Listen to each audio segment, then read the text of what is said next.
And breaking the huddle. Ready, break. Right. So we're back with another edition of Breaking the Huddle from Huge Pop Entertainment Studios. It is me. I am the guru of the go. I am the football genius of the group, or something like that. Um, and of course, riding with me is my big broski, who is definitely a dude that I'm so glad to share this opportunity to do this stuff with each week. Um, so we are headed into the last 3 weeks of football season for college football, and then it's the NFL. It is playoff. We're geared up for playoffs. The first matchup, or let's take just a second. I don't want to spend a lot of time on this one. But my boys won last night, beat the brakes off the Bulls from Buffalo. Nice little 38-19 win. Our defense was amazing. If you were able to watch it on CBSSN, they put on a clinic. It was great to see. Because I'm pretty sure more people watched it on TV than were actually at the game. So Probably. that was bad. Like that, the stands had like next to nobody in it. It was crazy. At CMU. Yeah. Wow. So is that one of? No, I'm looking over your shoulder. Uh-huh. Is that one of Dad's varsity letters? That is Grandpa's varsity letter, actually. Oh, okay, okay. It's track, I think. No, it's just a varsity letter. Yeah, just his football. His football one. Nice. So CMU wins. They're still in the hunt and to potentially head to the MAC championship game, which is great. Right. And it's crazy because I was reminded by one of my guys in the building today that I had them picked them to finish fourth in the conference. But I was politely told that we are number 2 currently, and we are fighting for a shot at a MAC championship game appearance. So, and I really hope we get there. Right. So, heading to we're going to start obviously with our NCAA football. The ACC, the game of the week that I picked, and this one actually has ACC and national playoff implications for both of these teams. So this has a lot of everything in it. Notre Dame heading to Pittsburgh to take on the Pittsburgh Panthers. Notre Dame, 12.5-point favorites on the road. Wow. I'm not sure if it'll be that bad of a game, but I'm going to go with Notre Dame. I'm going to go Notre Dame by maybe 7, not 12. It's a noon start, which is kind of cool because I like the noon starts. And it's one of those games, they're on ABC, which is kind of weird to see a Notre Dame game not on NBC. Right. I've seen this Pitt team play on numerous occasions this year. Once against us, and then the other two throughout, like just watching. They have a very good team. I'm going to take Pitt on this one. I think that they know that they need to win this game to stay at the top of the ACC. Because they're currently fighting for the ACC spot. It's them and Georgia Tech, and both are very good football teams playing very good football. And I'm gonna say Pitt wins. It's gonna be a tough game. Yeah. They're at home, and I think the atmosphere is gonna really help them get over that hump and get to the,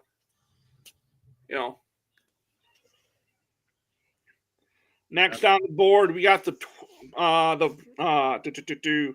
Big 12 game of the week that I picked was a team that shouldn't have lost last week. A team that I feel kind of got not necessarily exposed for what they are, and what they are young. My boy Bear Bachmeyer didn't show up. He was more like a cub than an actual full grown bear last week. They play host to TCU. And this is a night game. This is a 10:15 start because it's out west in Utah. TCU traveling to BYU, and BYU's got a 3.5 point favorite on that one. BYU at home. Yeah. Yeah, I think home field is going to work for them, and plus they got Yeah, I'm going to take BYU. I think they cover that easy. I think BYU too. BYU is just one of those teams that I think they learned from their loss last week. Texas Tech is no joke. Texas Tech is really super good. There's a reason why they're the number 6 team in the nation. So I'm gonna go with BYU as well. Okay. Next up on the board, the non-Michigan game from the Big Ten. I put up USC plays host to Iowa. A 6-3 Iowa team who should be 6-2 or 7-2. I really like this Iowa team. They should have beat Oregon last week. They just couldn't get the job done. They only lost by 2? Right, 2. USC's favored by 6.5, and I think that's only because they're at home. Right. I mean, you got defense in Iowa, got offense in USC. USC's home. I think that'd be the only plus that they have.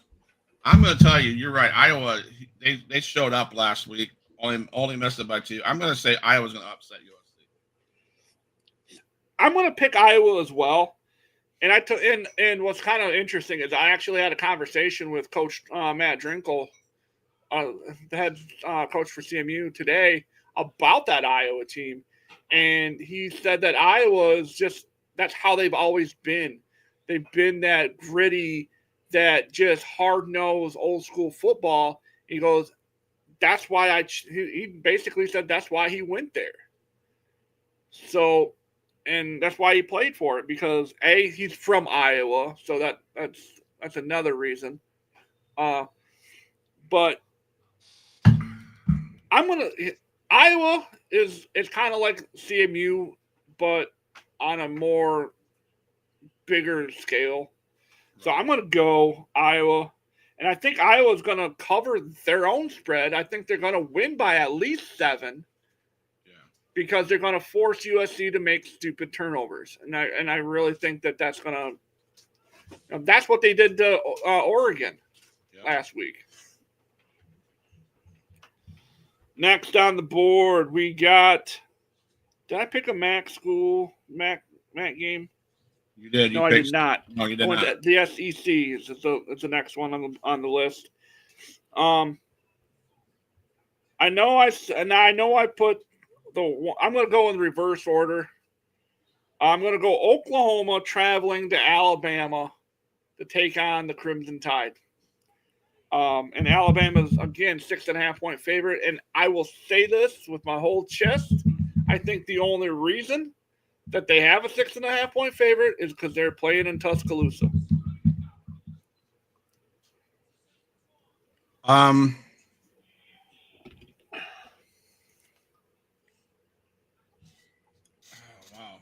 What I want and what is smart. What I want is Oklahoma to pull it off.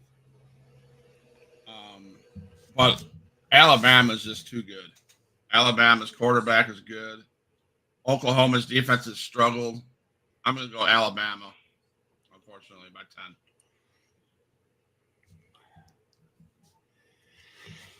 10. We're in the same boat on this one. My heart says Boomer, Sooner, Yeah.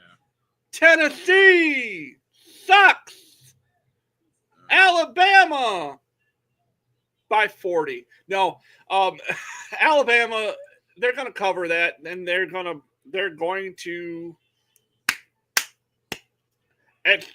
Alabama is playing very good football. There's since since the Vanderbilt game where Vanderbilt held kept them close. They have been they've been doing this before the Vanderbilt game, and then they started doing this. They started taking that trajectory up, and I think come playoff time, you don't want to play this Alabama team. No. So yeah, Bama wins going away. Uh, the next one, there's two SEC games I threw on the list. The second one is, I think, one of the better games of the week. It's a night game, 7:30 p.m. on ABC. It is the number 10 Texas Longhorns taking on who's that coming down the track? The Mean Machine in the red and black. Georgia Bulldogs. That's Matt's pick. Georgia is 6.5 points favorites. Again, we already know. We already know that Matt's pick is Georgia. They should be a heavy favorite in this game. Home field advantage. I think these two games that we're just talking about now is going to shake up the playoff picture, if you will. My gut says Georgia, easy. That's an easy pick. But I think Arch Manning's going to have a hell of a game. He's going to have a game of his lifetime, and I'm picking Texas by 10. Well, we're going to start by going like this, raising it, and then putting it down. Georgia all day. I gotta go with the dogs. I gotta go dogs all day. It's just been they've been one of my teams for one of my four small group of schools that I really like. I've always liked the Bulldogs. I was a Bulldog. I think that's why I like them so much growing up. Mascots mean a lot when you're growing up and you're a kid, and it just kind of stuck with me. But yeah, I'm going to take Georgia. I think Arch is overrated. I don't think he is as advertised. He's obviously not Peyton's son. He's his nephew. He's not even as good as Eli was his when Eli was in school. So I'm just not seeing the hype in Arch Manning. I just don't. I mean, I'm a seller all day. Get rid of him, kind of thing. So yeah, Georgia's too tough. Georgia at home at night. That place is going to be crazy rocking in Athens, Georgia. So yeah. Then we get to the Big Ten again. We get to the Michigan Wolverines traveling to Evanston, Illinois to take on the Northwestern Wildcats in a very, very, very, very, very important game for the Michigan Wolverines to stay in the playoff hunt. Because, hey, listen, Wolverine Nation, one loss and we're gone. One loss and we are out of the playoff picture because we're 7-2 sitting at the 18th seed. We're at 18. We need to win here. And then who do we play in the following week? We got our next three games. I'm sorry, I'm not part of that program. The next three games for the Michigan Wolverines are Northwestern, Maryland on the road, and then they come home to play that team from Columbus. I'm telling you right now, don't sleep on Northwestern because they will punch you in the face. They almost caught USC sleeping last week. Maryland is the same way. Trap games, because you're looking ahead through those teams to see that team from down south. That being said, I think without Justice Haynes in the lineup, we're going to see how good Bryce Underwood really is in the next 3 games. Because he's going to have to do something. We're going to find out really quick if that NIL money that they paid him is, But I will have to say, man, same thing that happened with the Detroit Lions.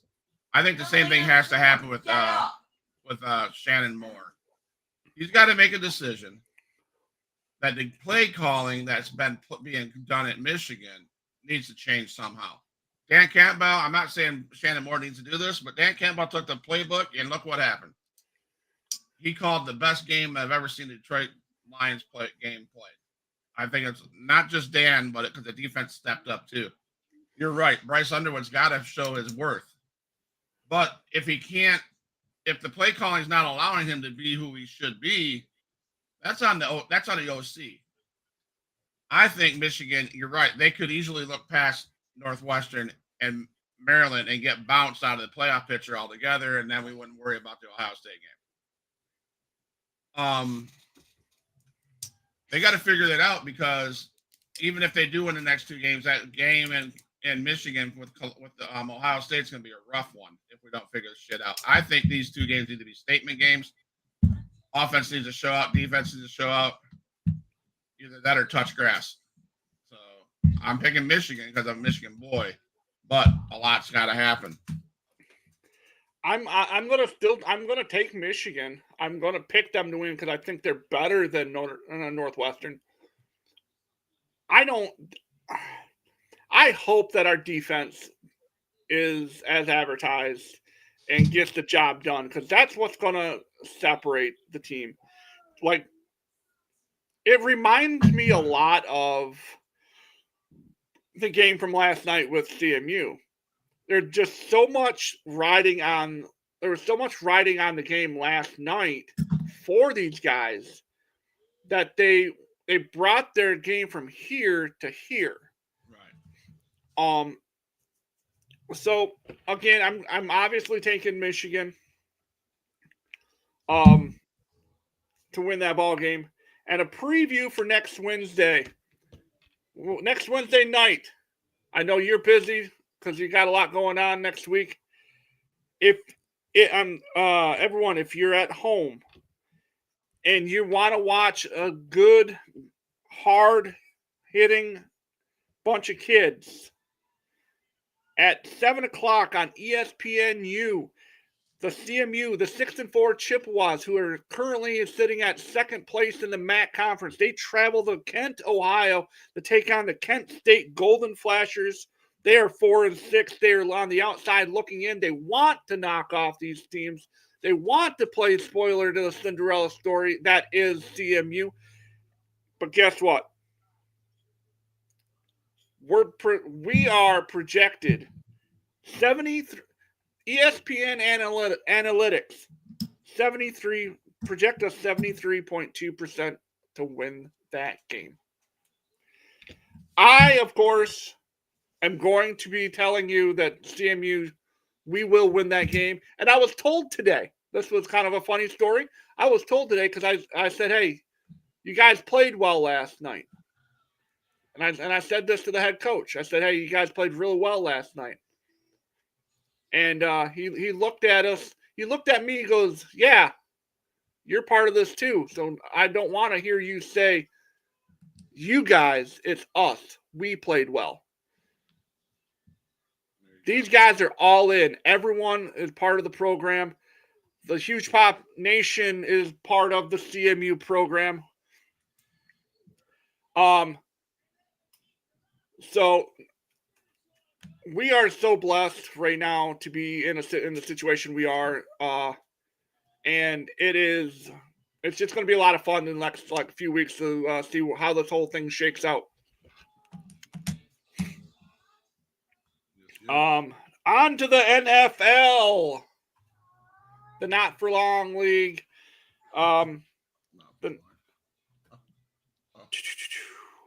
So the No Fun League. No Fun League. And we start off with our Thursday game, the game that's tonight on Amazon Prime at 8:15. The New York Jets, the 2-7 Jets, trying to climb out of the gutter, travel to Foxborough to take on the Patriots. And if you get a chance, check out if you get a chance, check out their the unis that the Patriots are going to be wearing tonight. Those things are absolutely they're so freaking dope. What's the game? The Jets Patriots. Patriots are 13.5-point favorites. Afternoon, Mr. Matt to-do list. God, I hate to say this because I've always made it a point to not like the Patriots. But you cannot, if you're a football fan, you cannot say anything bad about that team because they've exited the Tom Brady era, Bill Belichick era. They're now making it known that they're a good football team. I'm going to say the Patriots all day. That's the thing. Like these Patriots, it's a new feel to them. You know what I mean? Like these guys they play so hard, and they're so I don't know. It's just something new about something about them just screams that hey, it's hard not to like these guys. Right. I love Mike Vrabel as a head coach. Drake May is just an absolute stud. Yeah. There's just so much there. I've obviously taken the Patriots at home tonight because A, they're in Gillette, and B, they're playing a divisional game against a team that has no business sharing the field with half these teams in the New York Jets. So we got the early games.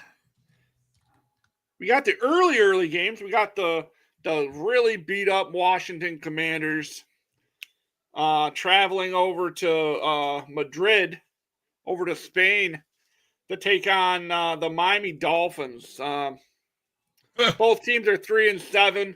I'm so glad I'll be sleeping when this game's on because I don't really give two shits less about this game.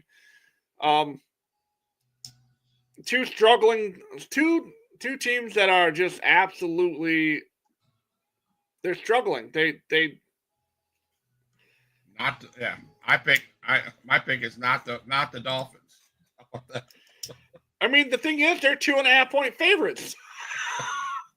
Wow. I don't. Not the Dolphins. How about that? I mean, I'll take the Dolphins. I guess. Take the points. They win by 3. They win by 3, huh? No, win by 3. Why not? I don't think so. At 1:00, we got the Bengals traveling to Pittsburgh. This would have been a better game had Joe Burrow not gotten hurt early this season. Pittsburgh's only 5.5-point favorites because they are slumping right now. Pittsburgh just not hanging right now. They're just not. They're slowly removing themselves from the playoff picture, and that's sad. Yeah. After the hot start that they had. Yeah.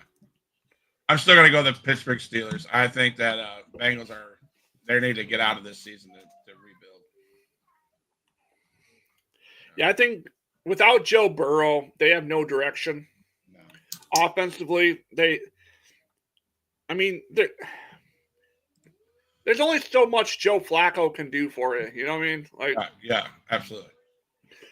So yeah, the Steelers.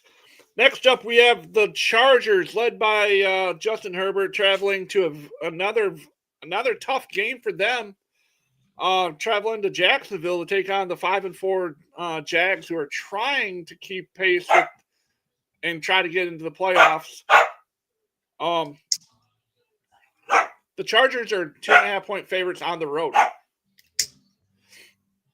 Boomer's picking the Chargers. I'm telling you, Harbaugh, right, Coach? Yeah. He's got that team rolling. Quarterback rolling. You might see them deep in the playoffs. I'm saying Chargers. Yeah, I don't think Jacksonville has what it takes to take this team. I like Jacksonville, but I just don't see it. The AFC West is so good right now. Yeah. It's so good. I mean, the Chargers, Broncos, and Chiefs are all like in the mix out there. On leaving those cellar dwellers, the Raiders out of it right now. Shout out to my boy Sean for his Raider Nation. I have to give shit to him all the time. So yeah, I'm taking the Bolts. Jimmy Harbaugh's getting it done out there, and there was no doubt that he was going to because he's just that damn good. Next up could be considered one of the games of the week. We got the Buccaneers traveling to Orchard Park to take on the Bills. The Bills are 5.5-point favorites. Listen, after losing, how do you lose to the Finns? How do you lose to the Finns, man? Like, yeah. And I think the Buccaneers are better than the Finns. I mean, yeah. How do you no-show at the Finns? Now you're going to go and play Tampa. I've got Tampa, man. Tampa's winning. Last week, I got to make sure. Oh, they were in Miami, I guess. I mean. Yeah, but you're in Buffalo. How are you going to lose to the Finns?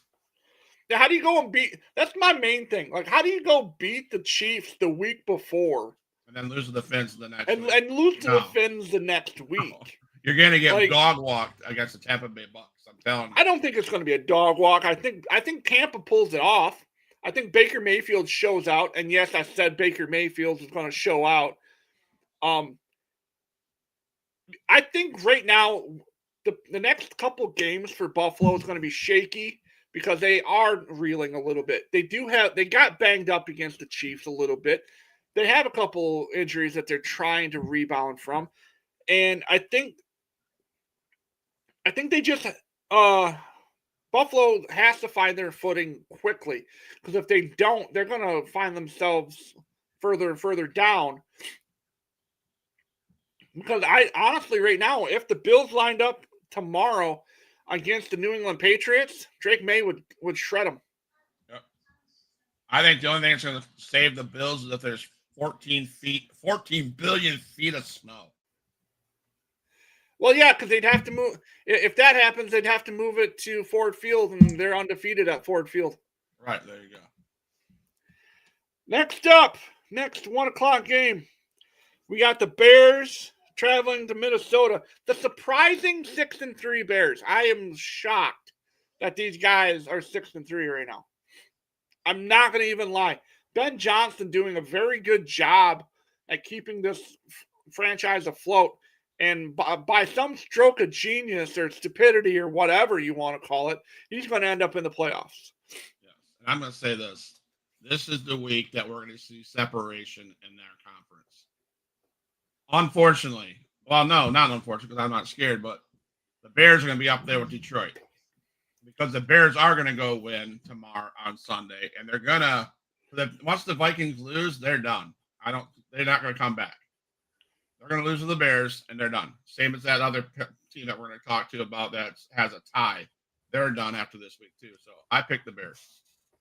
As much as a McCarthy fan as I am, I don't think he has enough. I'm not going to call JJ a flop or a bust, but he's teetering on that. He's not showing me he's capable of handling the pressure of the NFL. I don't know if it's play call style. I don't know what's going on in Minnesota. It's not, I mean, I just don't feel like he is comfortable in his own skin. He doesn't look right. Like I don't know if it's just lack of experience. Right. I'm not going to give up on the kid. I think he still has he's still talented. Absolutely. But I just don't know if he's ready. Right. I don't think, and I said this because he was a junior when he left, right? He had one more year of eligibility. I really wish he would have stuck around one more year because I think that would have helped him.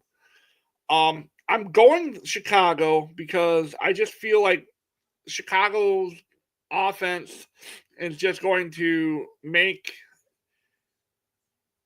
I think they're just going to make Minnesota's defense just dizzy on how well what they're doing. But I'm going to go Chicago. Next 1:00 game, we have the Texans traveling to Tennessee in the battle of who cares? Because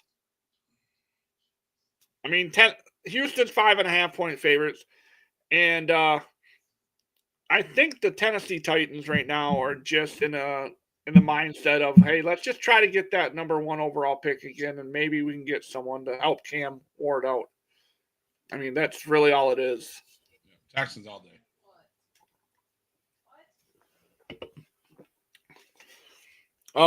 Next up, we got the Panthers traveling to Atlanta in another another NFC South battle.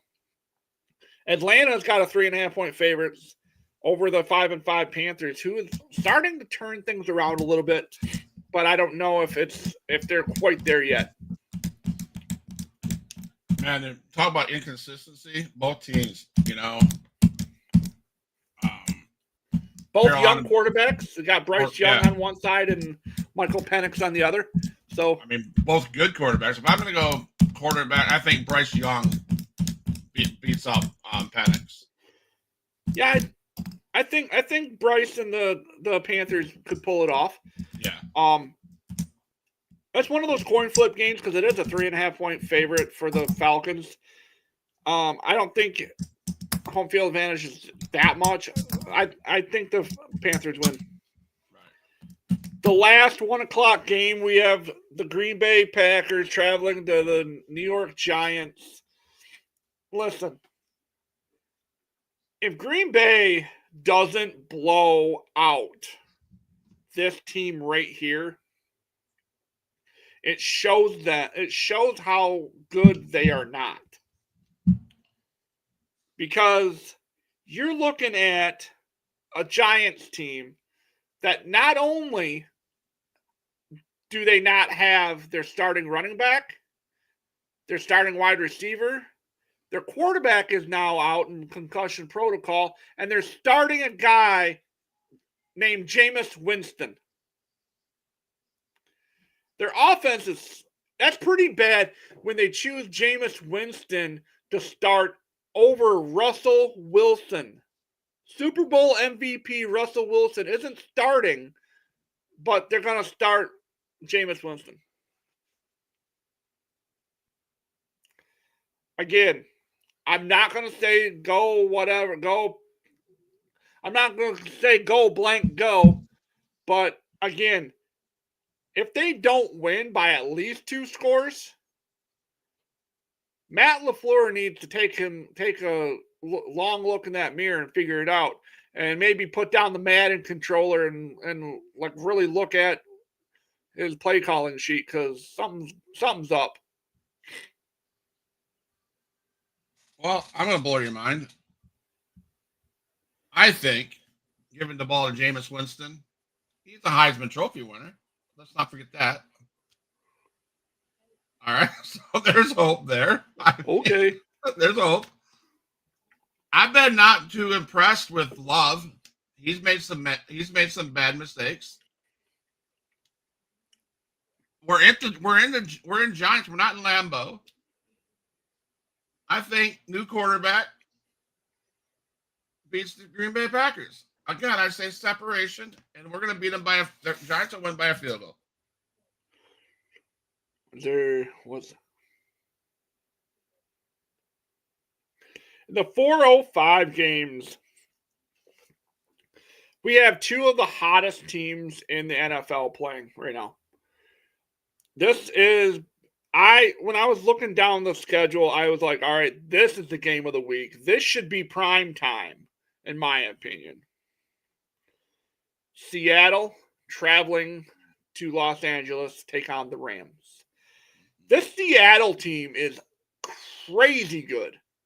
They got the best receiver. They got. And I'm trying not to be biased and just always say something great about the Lions and my other team, the Chiefs. The Seahawks have the best receiver in the league right now in Jackson Smith Njigba. The guy's an absolute animal. They got a guy who's an absolute workhorse in the backfield in Kenneth Walker. They got Sam Darnold, who just takes care of the ball. Why Minnesota let him walk, I don't know, but thank you for doing so. Right. Seattle is playing very good. The Rams are playing amazing as well. Matthew Stafford's playing some of the best football he's played in his career. The Rams have a 3.5-point favorite on Fox at 4:05 in the afternoon at home. I'm going to go with what's happening right now. I think the Seattle Seahawks are going good.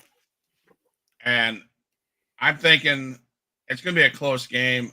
I'm picking the Seahawks 32-28. I'm also going to take, as much as I want to bet on and say, hey, the Rams got it, Matt Stafford's got this, I just don't.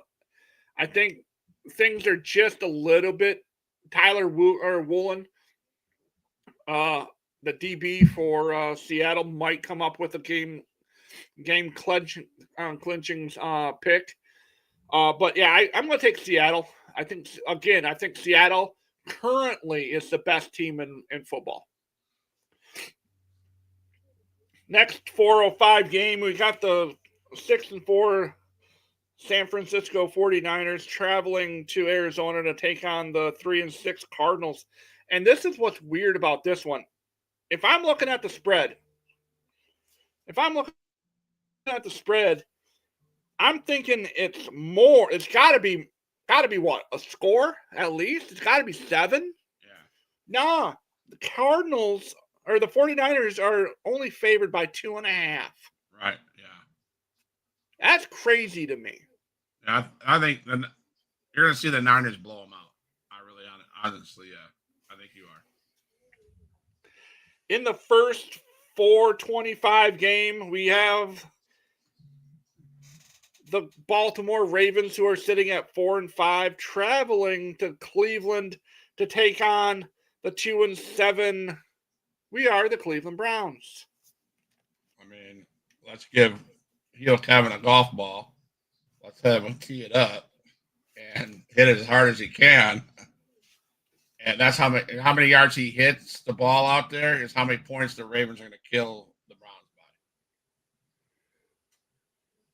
Yeah, it's not going to be 425 snooze fest.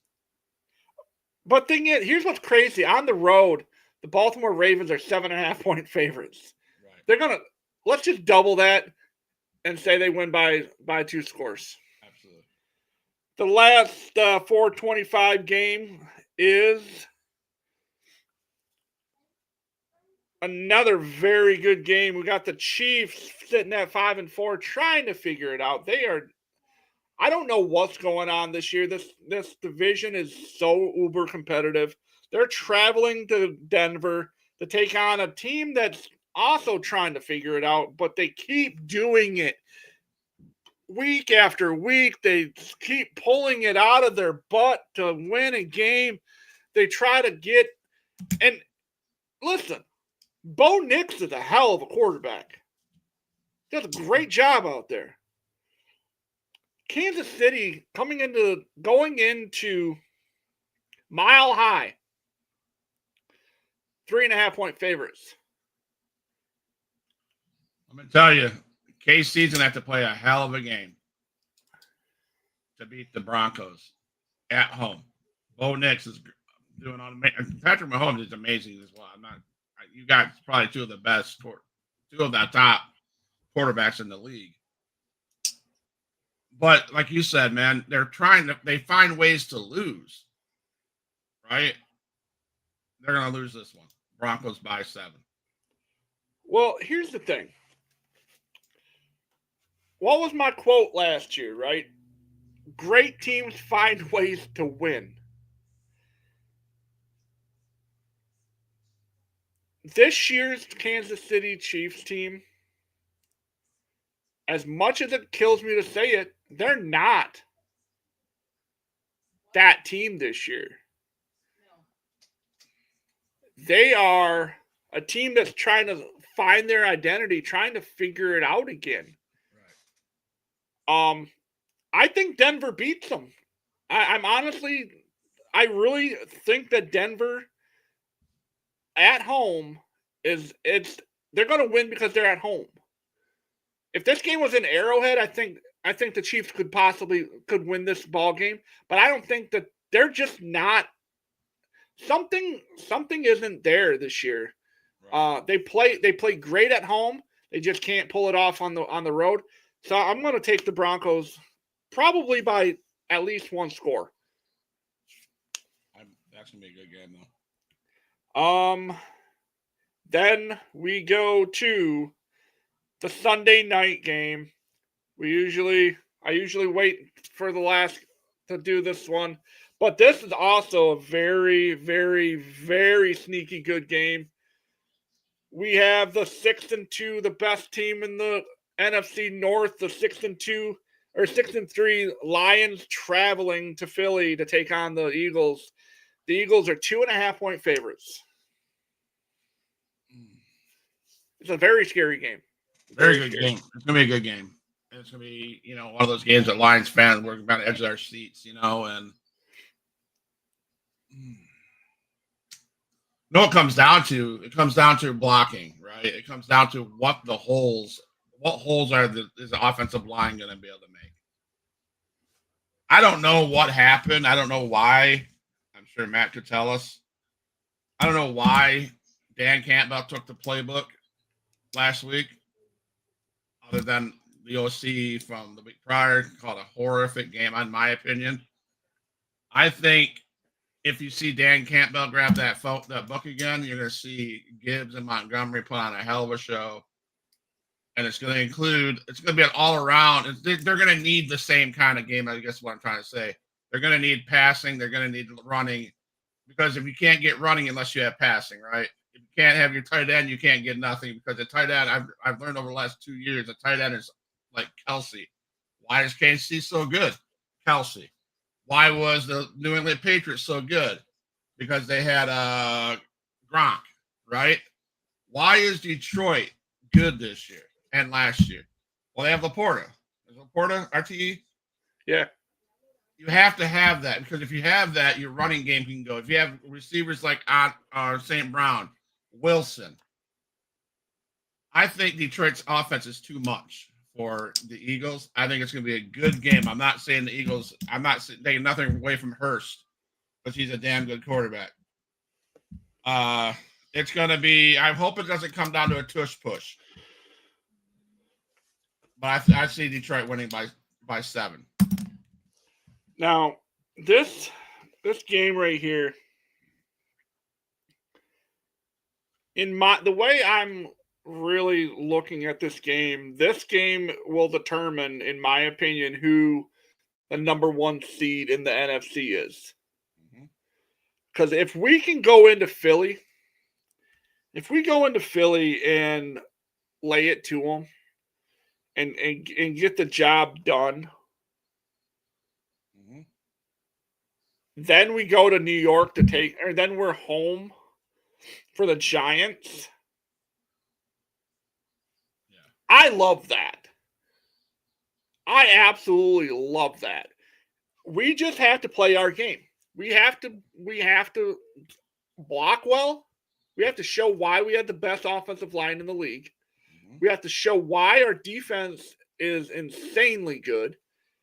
we have to show that. I mean, listen, what we do to Derrick Henry, everyone's all like, well, what about Saquon Barkley? Okay, what we do to Derrick Henry? We made him fumble twice when we played Baltimore. I'm not worried about Barkley. The thing I am worried about is AJ Green on the outside, because I'm not sure if our secondary can handle him. Right. I think we win by 2 scores. I think we win by 14. Okay. I think we have the horses to be those dudes. I really do.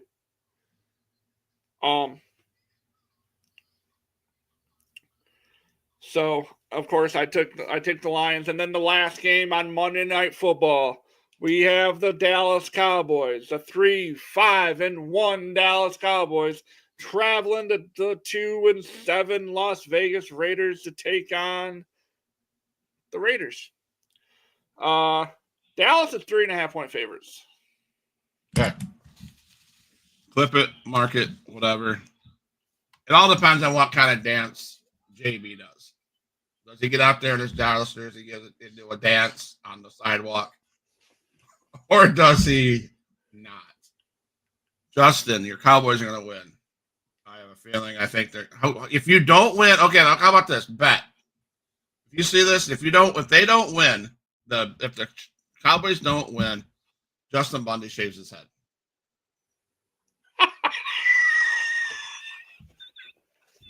Bet. Justin Bundy. If your Cowboys don't win, you have to shave your head. I'm sure he'll love that. Clip it, send it to him, and I will see what he says. This Las Vegas Raiders team, and I want to just for a second talk about this team. They are talented in all the right areas. They have a very good running back. He was a top pick. He was second in the Heisman voting. He was a top 3 or 4 pick in the draft this year, and that's Ashton Genty. Great dude. They have Brock Bowers, one of the best up and coming tight ends in the league. Very good dude and he's out of Georgia. Very good dude. They got on defense. They got Max Crosby, one of the most electric defensive ends in the league, one of the best edge rushers in the league. They have a lot of very good pieces, except for one important piece, and that's the offensive line. They have no offensive line. They're super young on the offensive line, and I've said this over and over and over and over and over again. If you don't have an offensive line that wants to get off the ball and block, you are not doing anything, because here's the fact of the matter is, if you don't have an offensive line, your quarterback's going to be eating dirt. If you don't have an offensive line to create holes, your running back's not going to be able to run through those holes. Right. Because there's no holes to run through. We've seen it plenty of times with Lions football from the past. Yep. I firmly believe unless Vegas in the offseason can get an offensive lineman or something, some help up front, their offense is going to sputter, and they're going to do this. I so desperately want to say the Raiders win, but I can't. The Cowboys win. Sorry, Sean. The team's in shambles right now. Yeah. They right now they're 2-7. They'll be 2-8, staring down the last 6 games, thinking, well, let's play for a number 1 pick, I guess. Right. Oh, you're right. So, that wraps it up for the show this week. Thank you, Matt the Duelist, for showing out. Appreciate your continuing support. Going forward, it's got to be taking next month or so off from pretty much the channel in general, if I'm not mistaken. Well, I will be doing as much as I can. Nighttime, I'm not sure what my Monday, Tuesday, Wednesday show looks like at night because it's easier for me to do a night show. Because let's be honest, just got out of the bag. My wife is having spinal surgery and she'll be off 4 weeks, and that means I will be doing the foster care, home work, the work in the house until after the kids go to bed. That's 8 o'clock. So it kind of messes my afternoon shows up. I will try my best to be on the afternoon show on Thursday, but not next Thursday. She has surgery so that day's off the chart. So when she gets home, I'm hoping, because we don't have. So I'll be talking with you, Matt, about that. Well, no, we didn't need to. I just wanted to kind of give everyone just keep eating my wife eating your prayers, because it'll be and my home in prayers. So it's going to be a hopefully a quick healing process, and that's what my main concern is, my wife's health. So absolutely. I will be helping her as much as I can. So we're kind of we're not freezing, because I'll be here. I'll be putting out. I got a couple feelers out for. I reached out to Heel Kevin. I reached out to a couple other people to see if they want to come on board and sit in your seat for one of the episodes. Andrew said that he would step up and fill in as well. So we have people that will cover you and make sure everything's okay, and we're not going to stop making our shows. Don't forget to tune in for my Tuesday show at 3:30 in the afternoon, 8:30 over in the UK with Reese and I, and we'll be talking about. Let me bring that up again to make sure I have it right. We will be talking about the 10 most overrated Survivor Series moments in the history of Survivor Series. Overrated moments. Moments that you're like, you know what? People think that's cool, but I think that's stupid. That kind of stuff. Right. And so we got that list. That's our show for Tuesday. Tuesday. Other than that, I think that's it. I think we are just about to that point. And again, everybody who follows us, tell a friend, be a friend, tell a friend, and just be kind to one another. And we'll see you next time.